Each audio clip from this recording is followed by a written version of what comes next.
हे दोस्तों, अस्सलाम वालेकुम। This is Mohammad Sarmat from Audian Tech. So audience, आज की इस वीडियो में मैं जिस डिवाइस की अनबॉक्सिंग करने वाला हूँ इसको लेके मैं काफ़ी ज़्यादा एक्साइटेड हूँ, क्योंकि मैं आज iPhone 12 Pro Max की अनबॉक्सिंग करने वाला हूँ और इस डिवाइस की एक्साइटिंग फ़ीचर और स्पेक की डिटेल रिव्यू को आपके साथ शेयर करूँगा। सो आज की मेरी ये वीडियो बहुत ही ज़्यादा इंटरेस्टिंग होने वाली है ऑडियंस, तो मेरी इस वीडियो को एंड तक ज़रूर देखें। Now let's start our video.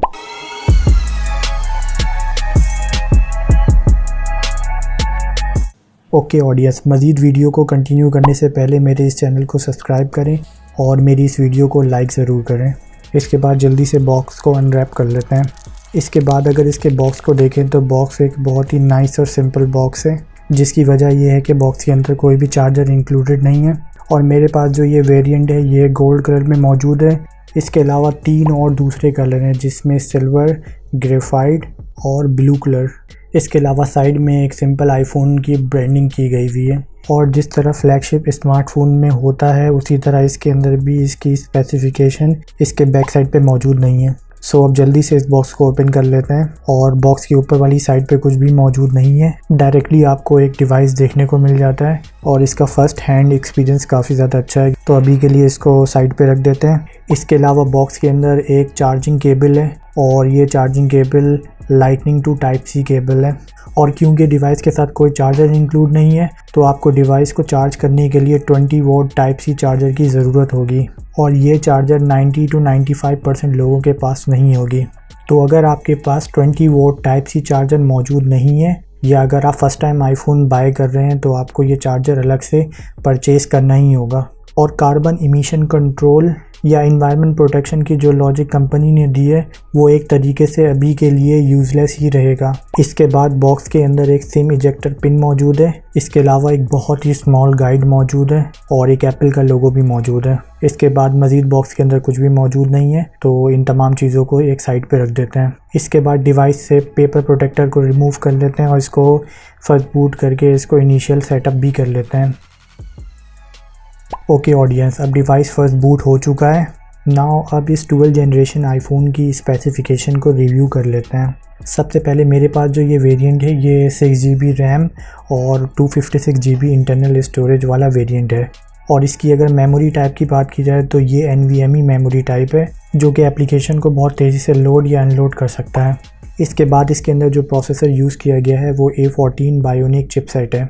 ये एक हेक्सा कोर प्रोसेसर है और इसके अगर ट्रांजिस्टर साइज़ की बात की जाए तो वो 5 नैनोमीटर का ट्रांजिस्टर साइज़ है और जितना स्मॉल ट्रांजिस्टर का साइज़ होता है इतनी ज़्यादा डिवाइस पावर एफिशिएंट होती है और इस वजह से इसकी बैटरी लाइफ बहुत ही ज़्यादा अच्छी रहने वाली है। इसके बाद अगर इसके डिस्प्ले साइज़ की बात की जाए तो ये 6.7 इंच का सुपर रेटिना XDR डिस्प्ले है, जो कि सैमसंग की सुपर एमोलेड डिस्प्ले से काफ़ी ज़्यादा सिमिलर डिस्प्ले है। और अगर इसकी पीक ब्राइटनेस की बात की जाए तो ये 1200 निट्स तक की है, तो अगर आप इसको हेवी लाइट के अंदर यूज़ कर रहे हैं तो आपको कोई प्रॉब्लम नहीं होने वाली है। और स्क्रीन रेजोल्यूशन की बात की जाए तो ये 1284x2778 पिक्सल तक की है और इसकी PPI डेंसिटी या पिक्सल पर इंच डेंसिटी इसकी 458 तक की है। और फ्रंट पे अगर ग्लास प्रोटेक्शन की बात की जाए तो वो सेरेमिक शील्ड यूज़ किया गया है, जो कि नैनो सेरेमिक क्रिस्टल से बना हुआ है, इसलिए इसकी टफनेस गोरिल्ला कॉर्निंग वेक्टस से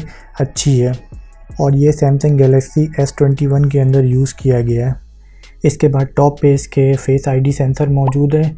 इसके बाद एक स्पीकर मौजूद है और एक 12 मेगापिक्सल सेल्फी कैमरा मौजूद है, जो कि मैक्सिमम 4K at 60 फ्रेम पर सेकंड तक की वीडियो को रिकॉर्ड कर सकता है। और अब अगर बॉडी की बात की जाए तो ये एक स्टेनलेस स्टील फ्रेम का बना हुआ है, जिसकी वजह से इसकी ड्यूरेबिलिटी बहुत ज़्यादा अच्छी है और फ्रंट ग्लास जो है इसका वो बॉडी के फ्रेम के साथ कम्प्लीटली अलाइन हुआ है, जिसकी वजह से इसकी प्रोटेक्शन बहुत ही ज़्यादा अच्छी हो रही है और प्रोटेक्शन इसकी इंक्रीज़ कर रही है। और इसके बैक की बात की जाए तो बैक पे भी एक ग्लास प्रोटेक्टर यूज़ किया गया हुआ है, जिसकी वजह से ये काफ़ी शाइनी और एक ग्लासी लुक दे रहा है।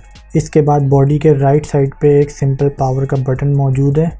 बॉटम पे एक लाइटनिंग पोर्ट मौजूद है जो कि चार्जिंग के लिए यूज़ होगा और वॉल्यूम का ग्रिल मौजूद है। और लेफ़्ट हैंड साइड पे इसके साउंड कंट्रोल के लिए बटन मौजूद है। और इसके अब अगर टॉप को देखें तो टॉप पे इसके कुछ भी मौजूद नहीं है। नाउ अब अगर इसके OS की बात की जाए तो डिफ़ॉल्ट पे जो OS आता है वो iOS 14.1 है, जो कि अपग्रेडेबल है 14.4 तक। इसके अलावा device IP68 dust and water resistant है और up to 6 metre for 30 minute तक रेजिस्टेंट सपोर्ट करता है, जिस तरह प्रीवियस आईफोन के अंदर ये रेटिंग मिल जाती थी। इसके बाद बैक पे इसके 3 एक्साइटिंग कैमरा मौजूद है, जिसमें नंबर 1 12 मेगापिक्सल का अल्ट्रा वाइड कैमरा है जो कि 2.4 अपर्चर के साथ आता है। इसके बाद 12 मेगापिक्सल का वाइड कैमरा आता है जो कि 1.6 अपर्चर के साथ आता है। और लास्ट में 12 मेगापिक्सल का एक टेलीफोटो कैमरा मौजूद है जो कि 2.0 अपर्चर के साथ आता है।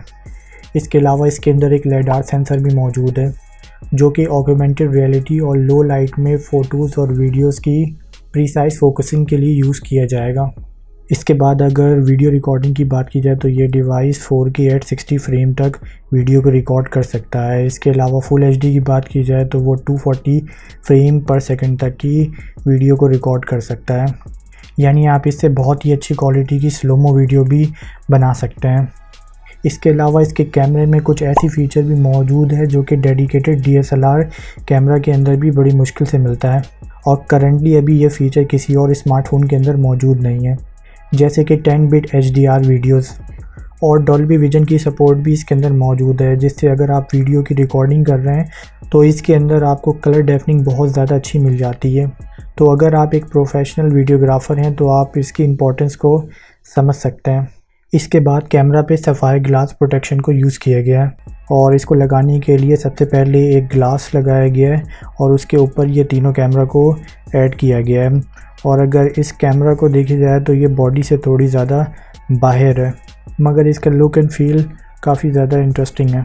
और अब अगर इसकी बैटरी की बात की जाए तो ये बैटरी इसकी 3687 मिली एम्पेयर आवर की बैटरी है, जो कि अगर आप 20 वोल्ट फास्ट चार्जिंग यूज़ करते हैं तो ये 50% आपकी डिवाइस को चार्ज कर देगी इन 30 मिनट्स। इसके अलावा ये डिवाइस वायरलेस चार्जिंग को भी सपोर्ट करता है, तो इसके लिए आपको एक अलग से मैगसेफ परचेज़ करना होगा, देन आप वायरलेस चार्जिंग कर सकते हैं। और लास्ट में अगर इसकी कैमरा परफॉर्मेंस की बात की जाए तो ये काफ़ी ज़्यादा एक एक्सेप्शनल रिज़ल्ट प्रोवाइड करता है। सबसे पहले अगर इमेज की बात की जाए तो इमेज के अंदर काफ़ी ज़्यादा कंट्रास्ट मौजूद है, वाइटनेस काफ़ी ज़्यादा इसके अंदर बैलेंस मौजूद है, जिसकी वजह से डे लाइट की परफॉर्मेंस इसकी बहुत ज़्यादा अच्छी है। और अगर लो लाइट की बात की जाए तो लो लाइट में भी ये काफ़ी अच्छी रिज़ल्ट प्रोवाइड करता है। और अब अगर इसकी वीडियो क्वालिटी की बात की जाए तो ये बहुत ही ज़्यादा अच्छी वीडियो क्वालिटी को भी प्रोवाइड करता है। तो इस तरह आईफोन का कैमरा वाकई दूसरे स्मार्टफोन के कैमरे से बहुत ही ज़्यादा अच्छी रिज़ल्ट को प्रोवाइड करता है और आप किसी हद तक इसको प्रोफेशनली भी यूज़ कर सकते हैं। सो ऑडियंस, ये थी आज की मेरी अनबॉक्सिंग पे वीडियो। अगर आपको मेरी ये वीडियो पसंद आई है तो मेरे इस चैनल को सब्सक्राइब करें और मेरी इस वीडियो को ज़रूर लाइक करें।